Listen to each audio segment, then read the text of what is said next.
Hey guys, and welcome back to another episode of Friday Night Lore, the series that brings you the story of Magic the Gathering coupled with a nice little giveaway. All the fun and rewards without the reading and, buying stuff.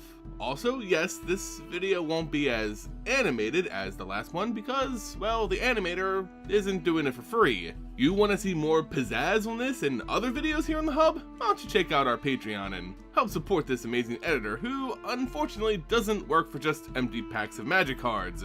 Anyway, moving on, it's FNL people, so let's just jump right into the lore. Last time on Amonkhet, we just witnessed the death of two more of the plane's gods, Oketra and Kefnet, adding to the previous loss of Rhonas, all of which found themselves on the wrong end of the scorpion god's stinger, the pointy end with all the poison.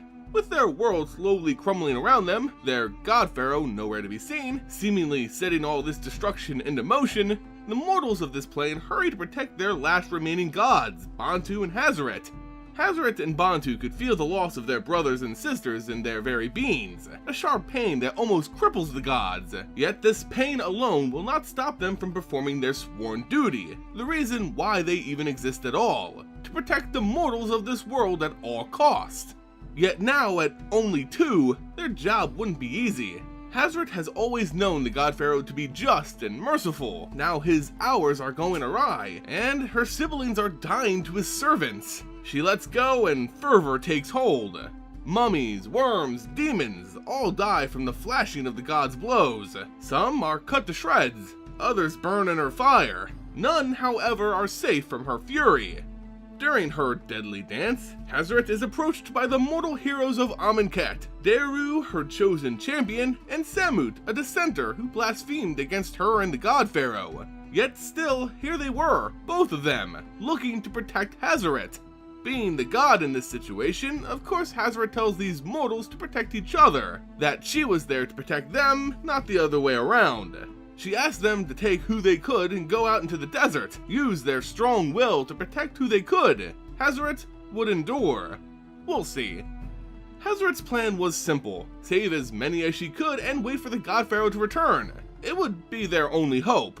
Even now, in all this despair, she still looks towards the God-Pharaoh, Nicol Bolas, to be their savior. She even protects the giant throne of the God-Pharaoh, scorching it clean of locusts from another lost god only to have them replaced even thicker moments later. The bugs would then swarm the god herself, casting Hazoret in a moving shadow. She prayed for her God-Pharaoh, a prayer that seemed to be answered. A void ripped through reality itself just above the throne. Fire and darkness poured out as a glow intensified.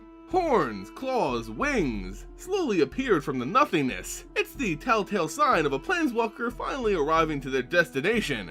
The God-Pharaoh, Nicol Bolas, had returned. Hazoret almost broke down crying with joy. Her and Amonkhet's savior was finally here. Yet, as he looked down upon all the death and devastation, all the dragon did was smile. The words of her dying brother Rhonas rang clear. The God-Pharaoh was a deceiver, and as his spells began to weave and rain down death from above, Hazoret finally saw the truth. She would find no savior here, only more death. Yet there was one who was elated to see his return. Crying out in praise, it was Bontu. Bontu called the God-Pharaoh Nicol Bolas, a name foreign to Hazoret and the other gods of Amonkhet. The name alone would send pain through Hazoret's body. It was clear some kind of magic had tampered with her memories, yet Bontu seemed to remember it all.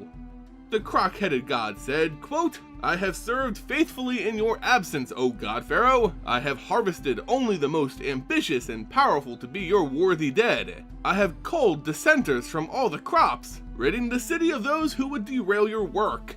And I have maintained the threads you wove into the fabric of my siblings. I am yours, Nicol Bolas. I live to serve. Speak and I shall do." Hazoret was stunned, yet all their God-Pharaoh wanted from his servant was for Bontu to kill Hazoret, a task she sought to complete without hesitation.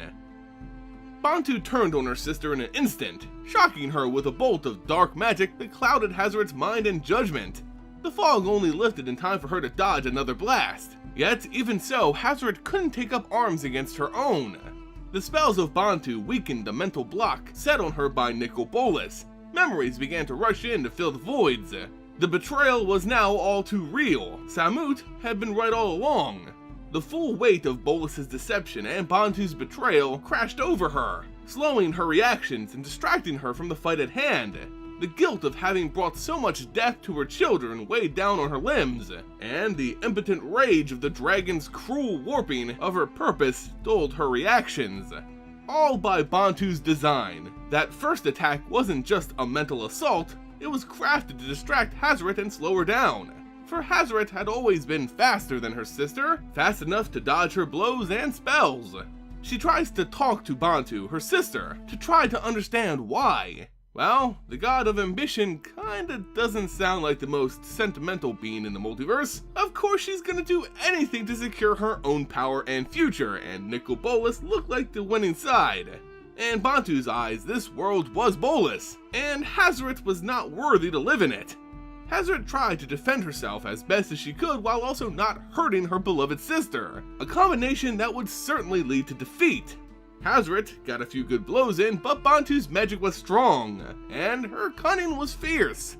She used the mortals of Amonkhet, Hazoret's children, to distract and weaken her position, a tactic that worked as Hazoret is knocked unconscious and delivered to Bolas's footsteps, barely alive. Yet, rather than being rewarded, Bontu's precious God-Pharaoh exclaimed that her usefulness had now come to an end, and he ordered the god to serve him in death, blasting Bontu with his powerful magic, leaving both gods dying in his wake. But the embodiment of ambition wouldn't be stopped so easily. If Bolas wanted to see her end, then she was against him. She pulled herself out of her spasm and charged the dragon, fierce and wild with fury. Yet, in her path, a wave of zombies and mummies came to answer the call of the Curse of Wandering, biting, slashing, and pulling the god to her knees. Bontu was engulfed as Hazoret watched Bolas fly off to the necropolis just outside the city's limits. Hazoret was dying, and Bontu was being consumed. Suddenly, a surge of power broke forth from the mass of zombies. It was Bontu, releasing her essence in one final spell. It gave what remained of the god's power to Hazoret, sparing her from her end and filling her with vitality. Bontu had expended what remained of her being. The god faded to nothing under a heap of mummified corpses. Hazoret and the world felt Bontu's loss. Even marked by betrayal, Bontu was still a true god of Amonkhet. Man, these last few stories have been real downers. So many gods dying. Even though Bontu probably deserved it, she's still a god, and she kinda redeemed herself a little bit at the end, right? Come on guys, I mean really, what did you expect from the god of ambition? Anyway, that leaves just Hazoret left. But will she and the mortals, along with the Gatewatch, be enough to stop the Great Deceiver? No. But we'll certainly find out in our next FNL. And with that, it's time for the FNL giveaway of the week.